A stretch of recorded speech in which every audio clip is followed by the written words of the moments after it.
Professor and terrorism expert. Good morning. How are you? Good morning. How are you?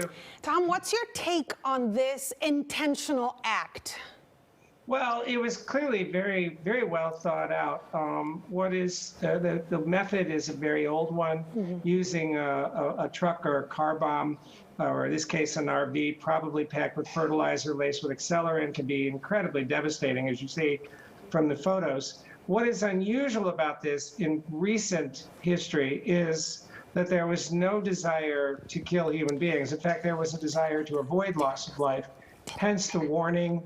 Reports of gunshot, which I would suspect were probably on the recording, drew the police in, then the warning, and then the clearing of all the area of people so that nobody would be hurt. Right. Last time I know of this happening was in the Irish Republican Army campaign against Britain, where they ended up trying to cause damage, but gave warning to avoid loss of life. But there was a clear intent there. That what's missing here is any indication of who did this. Right. Tom, what do you make of this warning, this voice being broadcast from the RV saying, clear the area for an explosion in 15 minutes? And I saw some of the video before this explosion. Police cleared the area, but they also seemed to kind of not take it so seriously that they themselves were far back as well, because some of them were in that blast zone.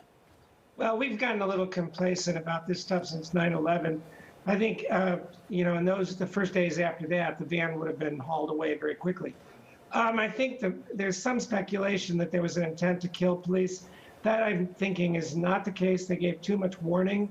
But the real issue is, will it happen again? If this is what I suspect it is, not a group, not a movement, but perhaps an individual seeking attention out of some bizarre idiosyncratic worldview, I wouldn't be surprised if there's another incident in which they say, hey, look what I did last time. Next time I won't be so generous in terms of sparing life. Islamists tend to kill large numbers of people. Right-wing extremists tend to like to attack government buildings. They certainly wouldn't attack on Christmas. Yeah. This was something of a different caliber. That is why you think it was an individual. Anything going on that could have sparked an individual in that region of the country? Not that I could think of. I mean, I checked it. It was solidly a red state. And if there were, you would expect to see some sort of explanation. Individuals, idiosyncratic lone wolves, can be motivated by their own internal dynamic. You don't know what sets them off.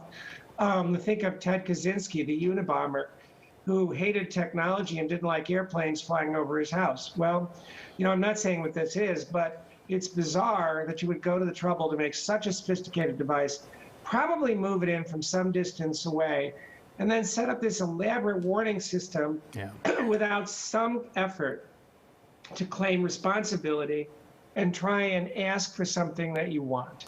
Tom, is it possible that, much like Ted Kaczynski, there is some sort of manifesto perhaps published online that the FBI either has found and not telling us about yet, or has not yet been found?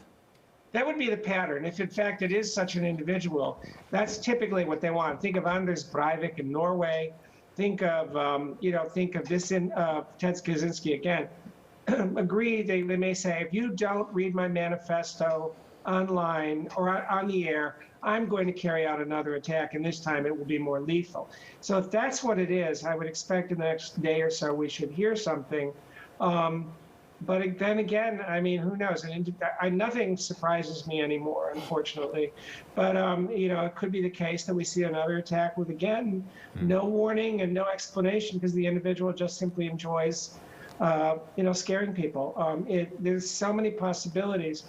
Without information, it's hard to say. Yeah. They will identify the vehicle. Vehicles have their identification numbers stamped on parts all over them. And it will be possible. They did that after Oklahoma City. I expect they'll do it here. That may give us more information as they zero in on the perpetrator.